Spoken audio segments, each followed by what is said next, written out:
I saved this tortoise's life. So a little while ago, I got a call from my friend, and she told me that she had a friend who wasn't properly caring for her Russian tortoise.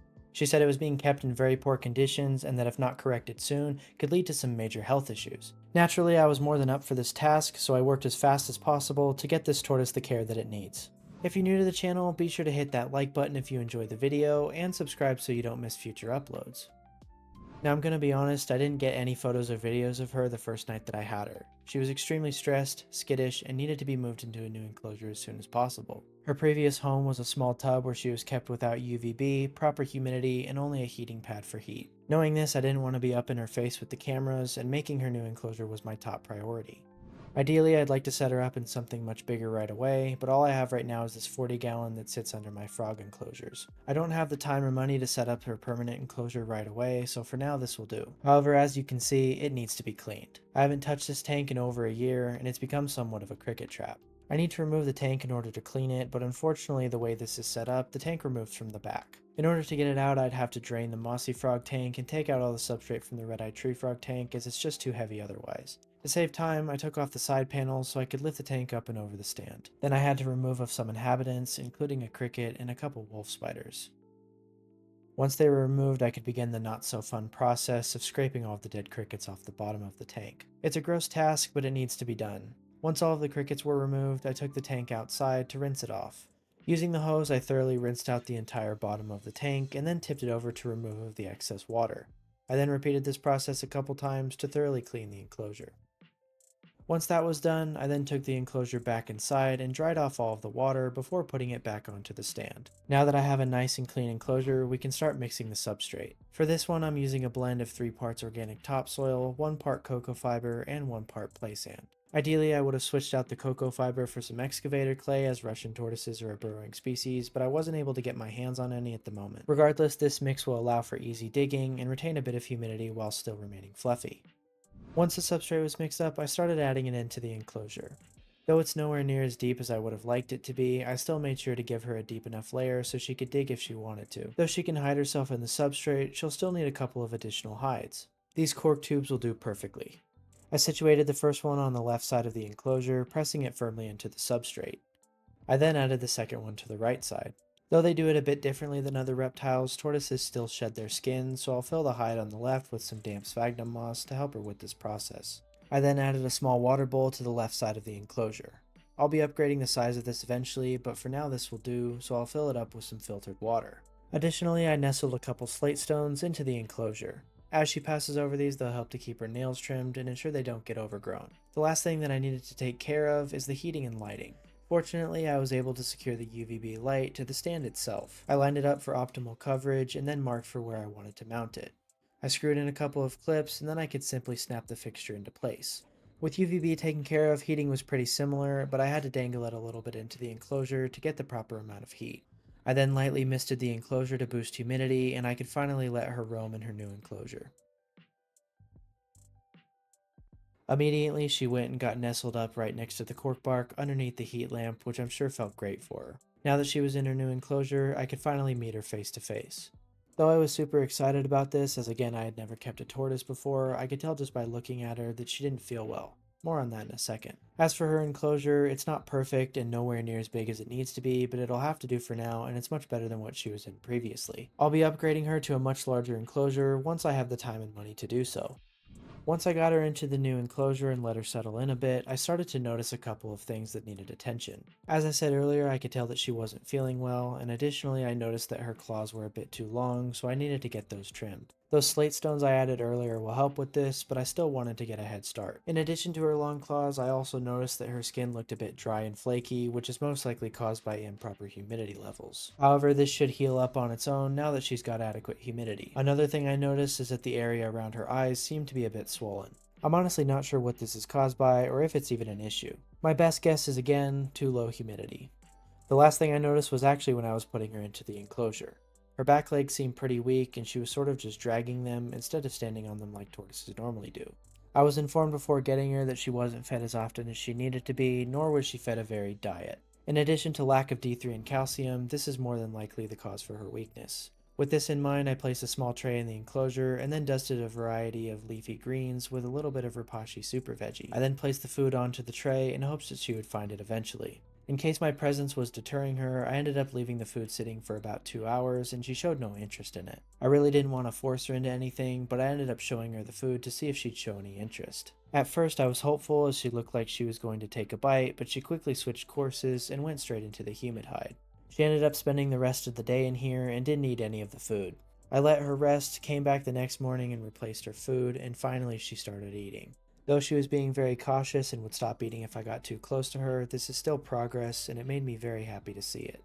She even decided that the underside of the food dish would make a great sleeping spot, which was honestly super adorable. Over the next couple of days, her enthusiasm for food began to grow, and she even started to showcase some of that burrowing behavior I mentioned earlier. This meant that she was already starting to gain back some of that strength, which was great to see. Though she was already improving, I knew some of the other issues I couldn't fix on my own, and I wanted to make sure that there weren't any issues I couldn't see, so I decided to schedule a vet appointment. I'll be taking her to the same vet that I took my axolotl to a couple months ago when she had to get a cyst removed. They did a great job on her and she's healed up to this day, so they should be able to help out this tortoise. To transport her, I put a paper towel into a small container and gave it a light mist to keep that humidity up. I then went and got her from the enclosure, which she wasn't happy about, and honestly I didn't want to stress her out this early, but this was definitely something that needed to happen. After removing her from the enclosure, I gently placed her into the tub. She was honestly a lot more chill about this than I had anticipated, so I went ahead and put the lid on and draped a towel over it to make her feel secure. This apparently didn't last long as she completely destroyed the paper towel, but luckily it was a short drive before we had arrived at the vet.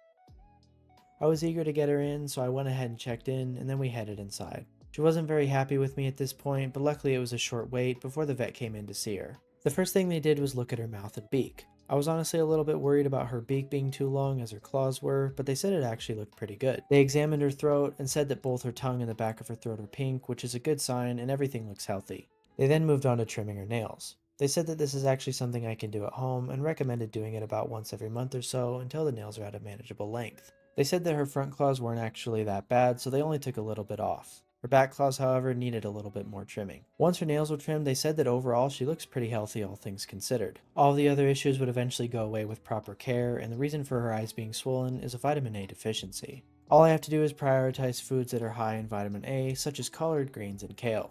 It was at this point that we decided to do a fecal test, and unfortunately found out that she has pinworms. Although this is not an ideal scenario, it's a pretty easy fix. They gave me some medication to feed her for the first 3 days, then wait 3 weeks and repeat the process again.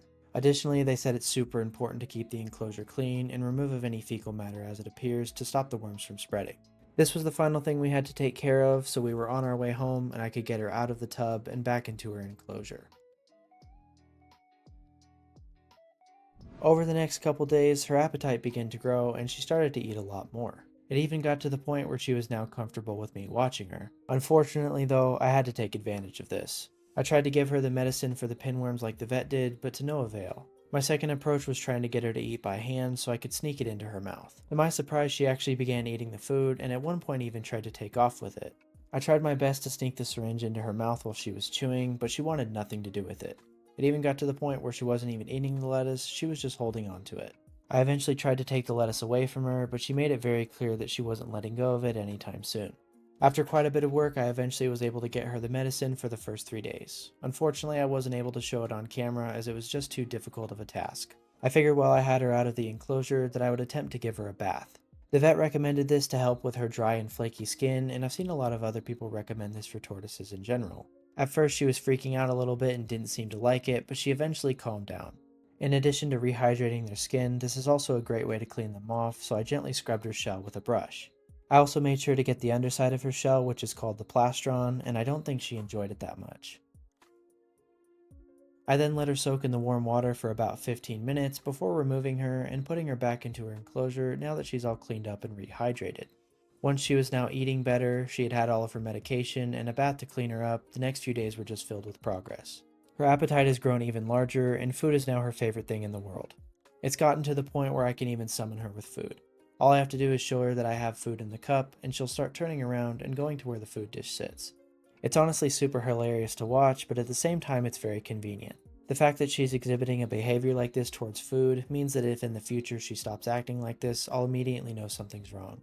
However, as of right now, she's consistently eating every day and even starting to regain some of that strength in her back legs. As for her eyes, I've been prioritizing feeding her kale and collard greens, and the swelling is already starting to go down. I'll continue to do this as well as keep up on trimming her nails with the help of the slate stone to prevent them from getting any longer. As of recording this, it has now been a week since I got her, and we're already starting to create a bond. It's gotten to the point where all I have to do is come up to the glass, and she'll come right to me. Whether this is just her hoping that I have food, I don't know. But regardless, it's really cool to see her starting to interact with me and becoming less shy. One could even say she's coming out of her shell. It's so heartwarming to see the progress that she's already made, having been in my care for only a week. You can even see the difference in her eyes. She just looks so much more energetic and lively than when I first got her. Though I had never considered keeping a tortoise before, I've honestly fallen in love with this animal. She's already got so much character and personality, and I hope that we continue to build our bond and she continues making progress towards being fully healthy as she enters this new chapter of her life.